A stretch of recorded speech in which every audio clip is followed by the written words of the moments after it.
Welcome to sports, everybody. The latest IAAF track and field rankings have been released, and the Bahamas is right up there with the best in the world. Let's start with the men. Michael Matthew is tied for 7th best in the 400 after a 45.06 clocking in Brazil on Sunday. Matthew also tied for 8th fastest in the 200 meters, a time of 20.16. Chris Brown is 9th in the quarter mile in 45.14. Demetrius Pinder right behind in 10th in 45.15. Pinder also 10th in the 200 meters in 20.23. Donald Thomas and Trevor Barry tied for 6th in the high jump, a best of 7.5 Lee Van Superman Sands 7th best in the triple jump after soaring 55 feet 4 inches.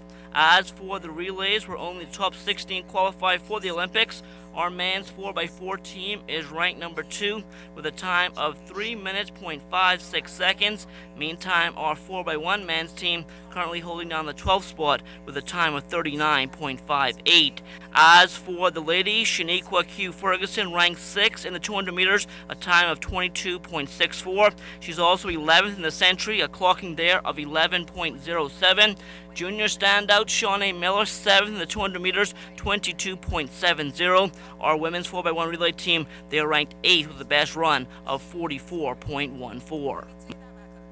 We have more tonight for the new Minister of Youth, Sports and Culture, Dr. Daniel Johnson. According to Dr. Johnson, the new Thomas A. Robinson National Stadium is another item on the top of his agenda. That's being led by Project Manager Hiram Lewis, who we just spoke with earlier, Leroy Archer, who comes from the Heineken brand.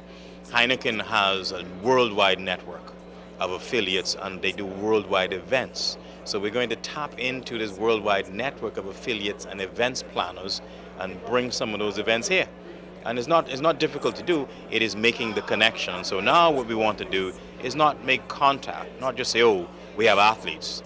We want to make connections where we say, well, our athletes now are inviting other athletes in many different areas from around the world to come and compete in the Bahamas. Now, with this being an Olympic year, Dr. Johnson says he's expecting the Bahamas to shine as they've done so many times in the past. From the Kendall Nottage days, and I make special mention of him, when we came back from Carifta and won Carifta, we saw ourselves as with the potential to become the #1 sports power in the region. So I put all our athletes on notice. I put the rest of the nations around the world on notice. The Bahamas is coming, and we want to be. Well, after taking home the championship trophy at the Mangrove Key Class C Regatta this past weekend, Revelation 319 looking forward to even more success for the rest of 2012. Up next will be the South Andros Regatta over the Labor Day holiday weekend. The Marsh crack, so I have to try and get the boat back to Nassau and get the Marsh repaired. Hopefully we'll be ready for South Andros homecoming. We got a good crew. As long as we stay together, we'll be all right. Hopefully we can do the same thing in South Andros, which I think we would. And we'll do it again and make people to know that it's not a fluke. Well, this is a big year for the Bahamas Baseball Federation. 2012 marks the BBF's 10th anniversary, and so the executive board decided to do something special by visiting all the Federation's member associations. For BBF President Craig Salty Kemp, this was a time to show the Family Islands how serious they are about baseball development. We were able to visit every island that had their baseball opening. And that was the first time that we did that, and they were so receptive and they were so appreciative that that I was able to attend all of the openings. And I was appreciative that they were able to juggle their opening dates to facilitate that. But that was big, and particularly on the Family Islands, when they, again, the community could see that they have the support of the Federation, and that we actually took the initiative and came for the opening and use that opportunity to say to the community some of the things that we're doing for baseball. Now, with this year's junior baseball season coming to an end in short order, it's almost time for the BBF to sit down and see how they could improve their product moving forward. Already, though, Kemp knows one reoccurring theme will be there, and that's to find a way to introduce the sport into more Family Islands. That has always been our plan. The challenge we have had on some of the islands, particularly like Andros and Exuma, where we have been targeting those two islands more aggressively than others, is getting reliable individuals the kids are always going to come out to play baseball. But youth baseball is a very, very tedious program. You know, you're looking at 6 months of the year.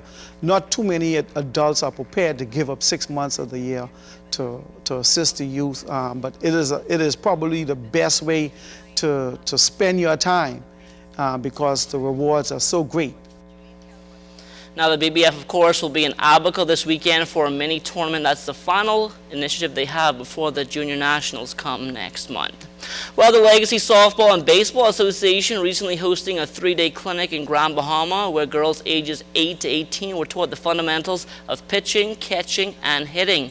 This is an annual event which is put on by Legacy, and this year they decided to partner with LD Sports Consultants. The girls are really excited to have us here. They were very responsive yesterday, and they had a great time, and they had a lot of energy. And the 3 things that we really tell them when they come to camp is we want a positive attitude, positive effort, and a lot of energy. And they seemed to display that yesterday. The turnout is great. It could have been better. This clinic is so important to the success of softball in the Bahamas, which is, I should say, is on an all-time low. And finally in this segment, this year's Jaguars basketball showcase in Grand Bahama garnering the attention of the international media.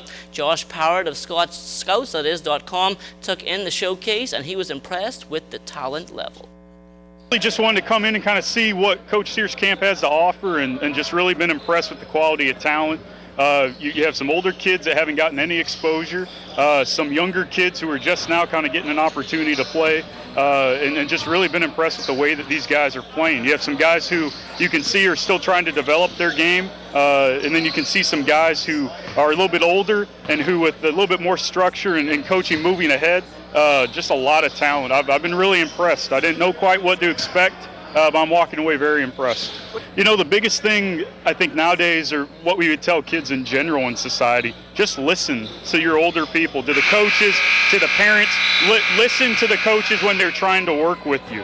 Be open to coaching. That's probably the biggest thing nowadays. If you're not going to ever listen to any of your coaches, you're never going to get better. You have to have an open mind and be willing to listen, accept coaching, and then when you go out there, play hard. If you don't play hard, you're not going to get a chance no matter how talented you are. You're going to have to play hard. Definitely some good advice there.